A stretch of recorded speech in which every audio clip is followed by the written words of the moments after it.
Paris. City of love, romance and dreams. So they say. I used to say it too. But ever since that day, the day of the murder, I've always associated my beloved Paris with death.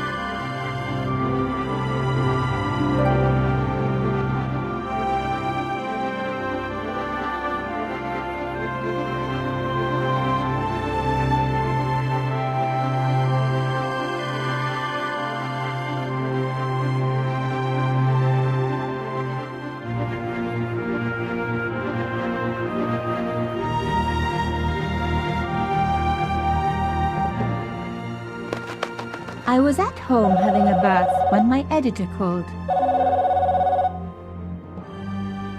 Collard, get your ass over to the Palais Royal now. You got an interview. With Pierre Carchon. Yes, the Pierre Carchon. No photos, so leave your gear at home. He asked for you personally. Don't ask me why.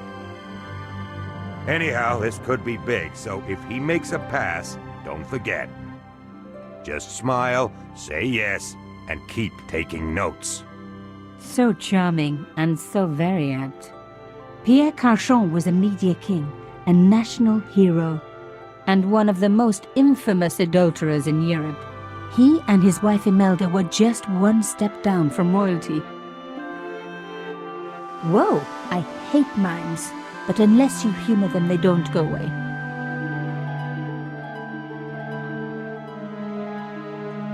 Here I was, the palace of the Media King and the Ice Queen. I pressed the doorbell and set in motion a chain of events which would change my life forever. Yes? What is it? Madame, my name is Nico Collard. I'm here to see Monsieur Carchon. Come up, we're on the first floor.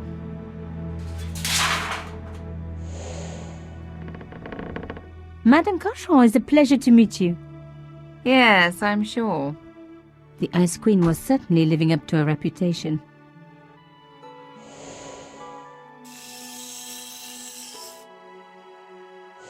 Will you be staying for the interview? Mademoiselle, I know little of my husband's business affairs, and I care even less. I certainly have no intention of watching him pore over yet another pretty little journalist. Pretty? You're too kind, madame.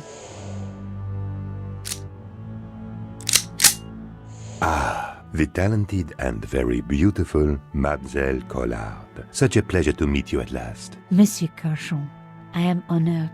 Oh, I'm sure you are. Call me Pierre, please. But I do not flatter you idly. I was a friend of your father. He was a great man. My father? He never mentioned. He and I were very close. And then his death. So tragic. I must... Imelda, your damned cat's in my study again. Another Ming vase, I suppose. Excuse me for one moment, my dear girl. You journalists are getting younger each year. Perhaps it's the rest of the world getting older, madame. That was no cat. My God! What? Monsieur Carchon!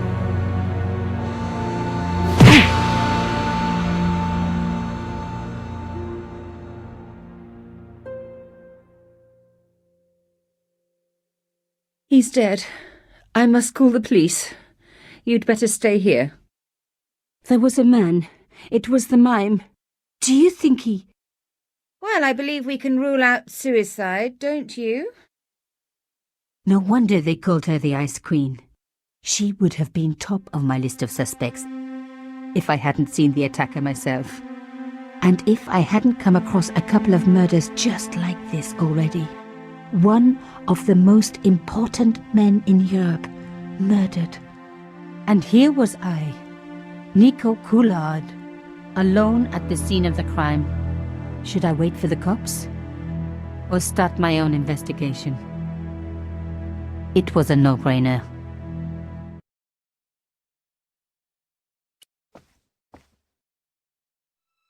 Mimes and guns don't usually go together, but I had an idea that this was no ordinary mime. I'd come across this murderer before, and written about him. The costume killer, at least that's what I'd called him.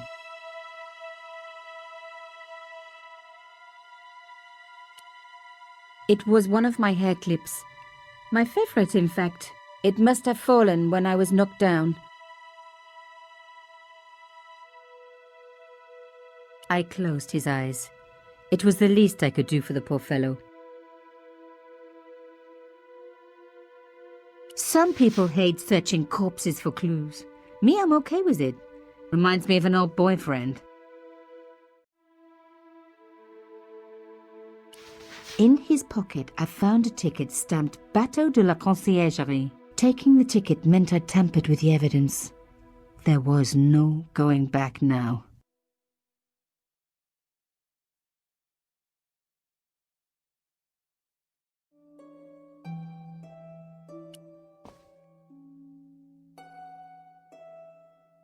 I reckoned that cloth might just turn out to be useful. Even my fingernail wouldn't fit into such a small hole.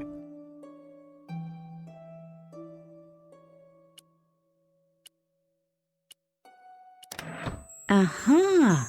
Nico, you are just so damn good at this stuff. Instead of comforting Imelda, I was ransacking her flat. Why? Because there was something going on here, and I had to get answers before the cops arrived. And hey, she'd been rude to me, so she had it coming.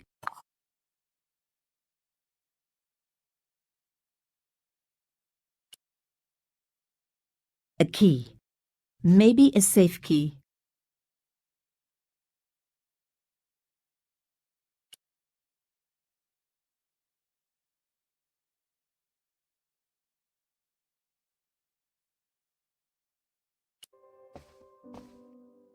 It was a tube of acrylic paint.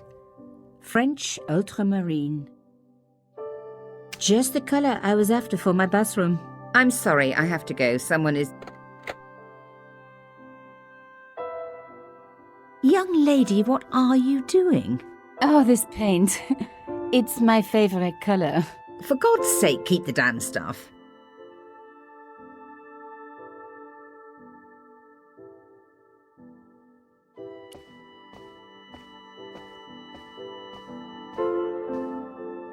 Excuse me, madame. Yes?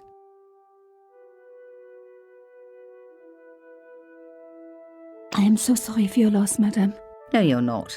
You're a journalist. Journalists don't feel sorry. Not true. We shall see. How did your husband know my father? I have no idea. You didn't know him? Thierry Coulard? Pierre knew a lot of people I didn't know, most of them women. Why would a mime want to kill your husband? Pierre had plenty of enemies. Half the husbands in Paris for a start.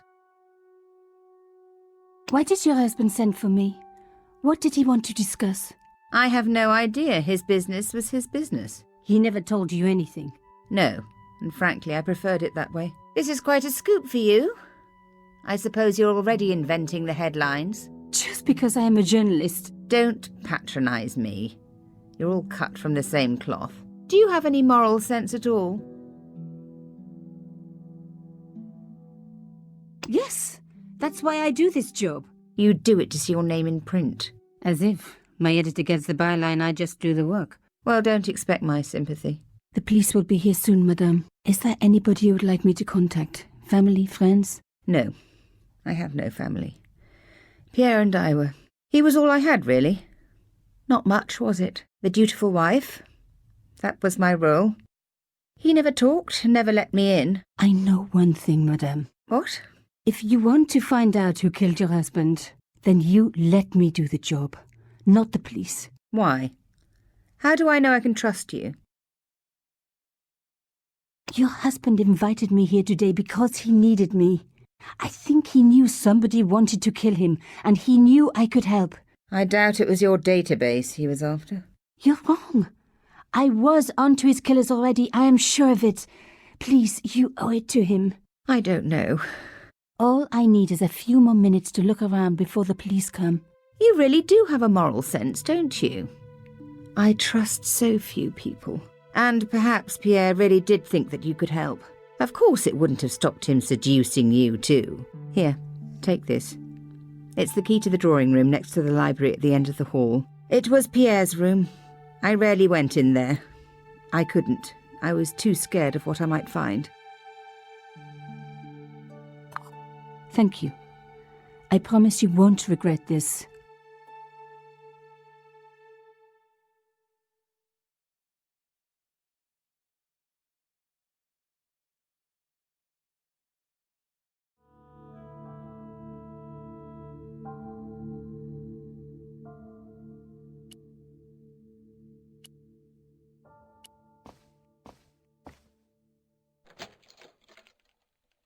Now we were getting somewhere.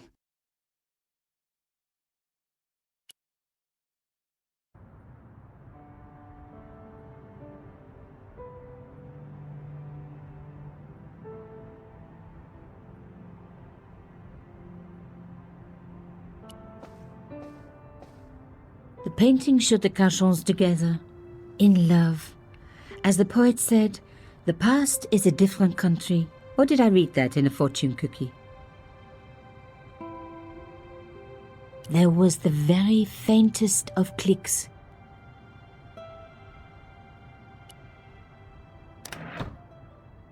Behind the picture was a safe.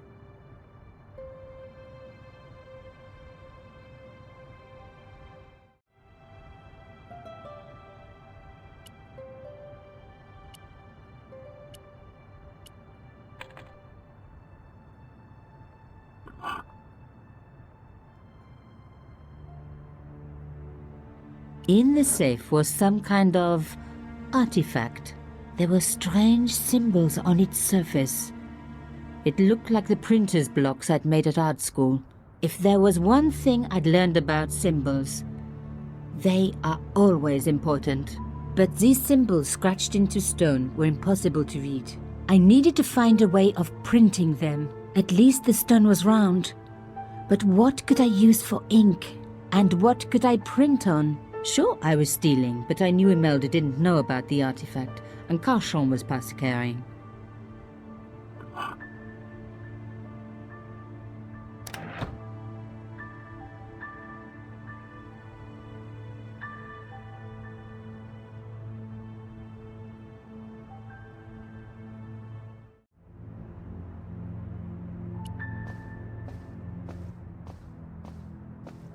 As expected, the desk was yet another priceless antique. Yawn.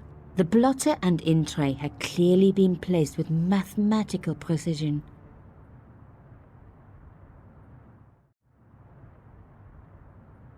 My heart skipped a beat.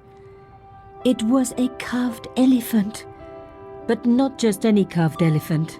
It had been made by my father. I knew for certain because in my apartment I had its exact twin, carved into a box he had made. So Cachon had known my father. They really must have been friends. I decided to take the carved elephant. It clearly meant nothing to Imelda.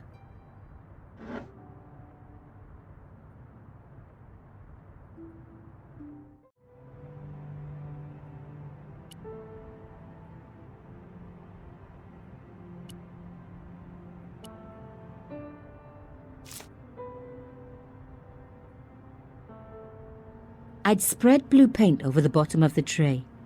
It was ruined. I was a very bad girl, but also quite a clever one.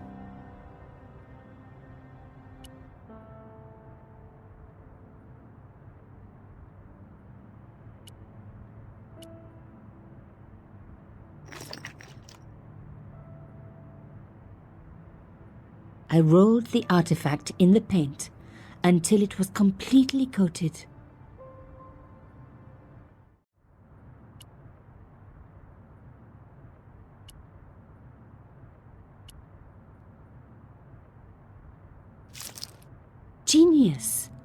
The roller and the paint worked just as I planned. But what did it say?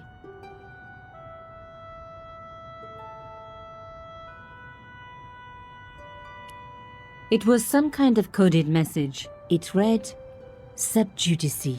I may not have learned a lot as a journalist, but that was a term I knew well. It means a legal case that is before the courts.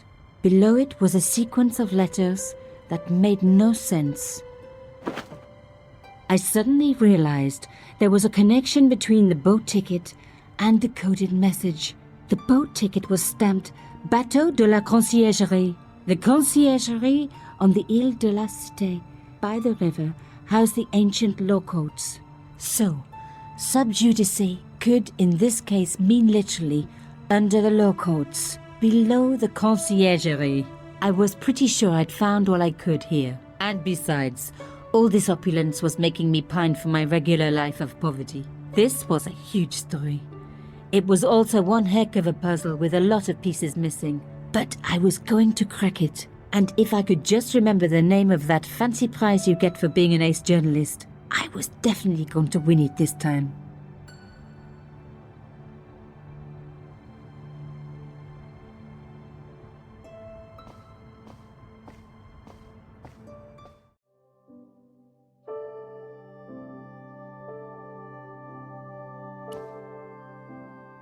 Did you find anything useful? This carving, do you know anything about it? It was Pierre's. What does the statue have to do with... Please, I need to know. He was given it by a friend, something to do with Africa. He never explained any more. No, but I think it was important to him, always on display. Why? It was carved by my father. Oh, I see. I didn't know. Imelda, I will do everything I can to find the killer. Thank you, my dear. And if the police ask... Don't worry. You were never here. Sub judice was the key. I was going to have to find a way under the conciergerie. I decided to head straight for the quayside on the Ile de la Cité. If there was a way of getting under the conciergerie, it would have to be from there.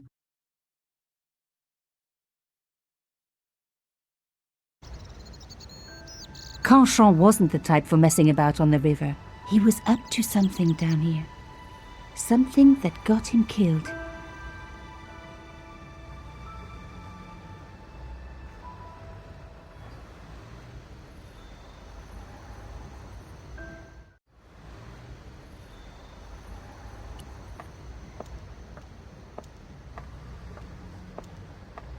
The cross looked familiar. I'd seen it before.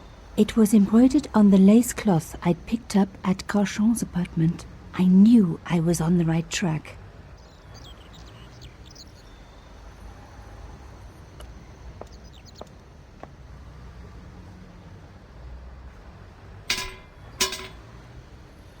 I tried pushing the fence, but it wouldn't move. A strange pair of locks stopped the latches from releasing the gate.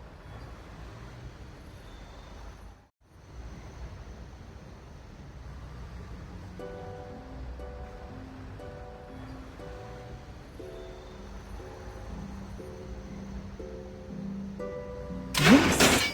One down, one to go.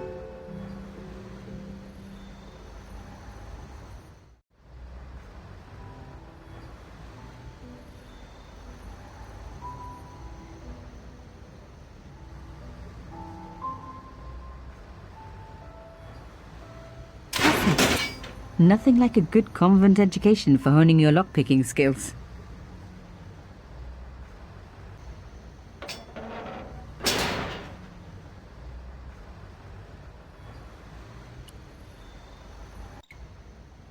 For a room full of junk, that was one very sophisticated lock system.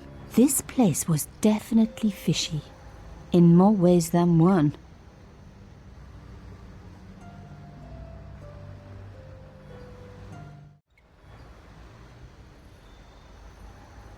The words sinister and Dexter were carved on either side. Now any good convent girl like me knows the old Roman for left, right, left, right. But what did it mean here?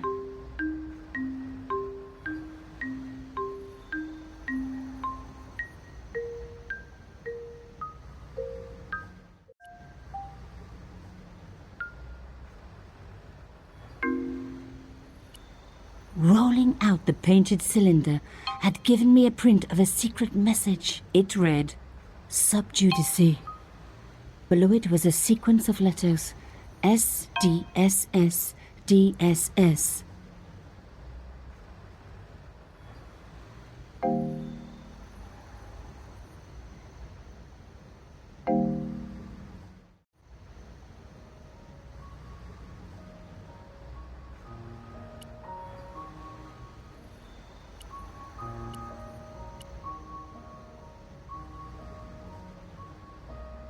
Mystery solved.